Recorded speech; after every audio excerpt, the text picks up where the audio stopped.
আজকে আমি অষ্টম শ্রেণীর ইতিহাস এমন একটি গুরুত্বপূর্ণ প্রশ্ন এবং তার সঙ্গে উত্তর নিয়ে এসেছি। পরীক্ষায় এই প্রশ্নটি পড়ার সম্ভাবনা প্রবল। নোটসটি আমি সহজ সরল ভাষায় তোমাদের সুবিধার্থে তৈরি করেছি। তোমরা স্কিপ না করে আমার এই পুরো ভিডিওটি দেখো। পরীক্ষার প্রস্তুতিতে আমার এই ভিডিওটি তোমাদের খুবই সাহায্য করবে। অষ্টম শ্রেণী ইতিহাস, তোমাদের আজকে অষ্টম অধ্যায়ের সাম্প্রদায়িকতা থেকে দেশভাগ একটি গুরুত্বপূর্ণ প্রশ্ন, যেটা তোমাদের পরীক্ষায় মানে ফাইনাল ইউনিট টেস্টে পড়ার সম্ভাবনা প্রবল।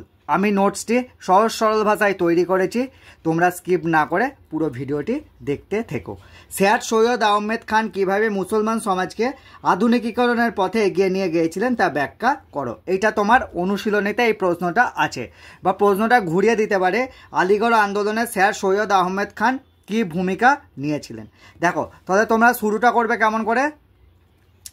সৈয়দ সৈয়দ আহমেদ খান ছিলেন মুসলমান সমাজের সংস্কারক ও আলিগড় আন্দোলনের প্রধান রূপকার।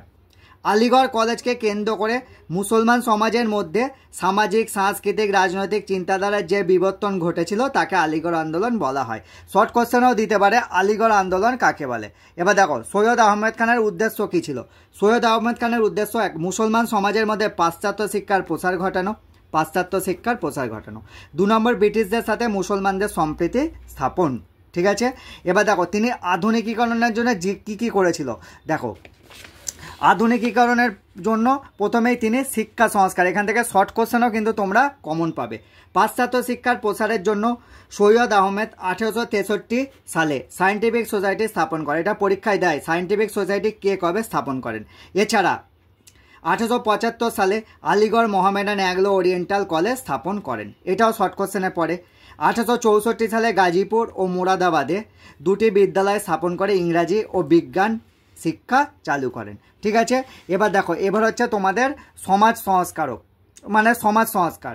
সৈয়দ আহমেদ পুরুষদের কুপ্রথা দূর করার চেষ্টা করেন, যেমন পুরুষদের বহুবিবাহ, নারীদের পর্দাপ্রথার বিরোধিতা করেন। মুসলমান সমাজে বিবাহ বিচ্ছেদ ব্যবস্থার সমালোচনা করেন। এবার লাস্ট পয়েন্ট হচ্ছে তোমার রাজনৈতিক সংস্কার। সৈয়দ আহমেদ বলেন হিন্দু মুসলমান দুটি আলাদা জাতি, মুসলমানদের আলাদা রাখার জন্য তিনি প্যাট্রিয়টিক অ্যাসোসিয়েশন, ডিফেন্স অ্যাসোসিয়েশন স্থাপন করেন। এর ফলে মুসলমানদের মধ্যে রাজনৈতিক উচ্চাকাঙ্ক্ষা ও জাতীয়তাবাদের বিকাশ ঘটেছিল। এই হচ্ছে তোমাদের সম্পূর্ণ নোটস। পরীক্ষায় এইটা সচরাচর বড় প্রশ্ন হিসাবেই আসে।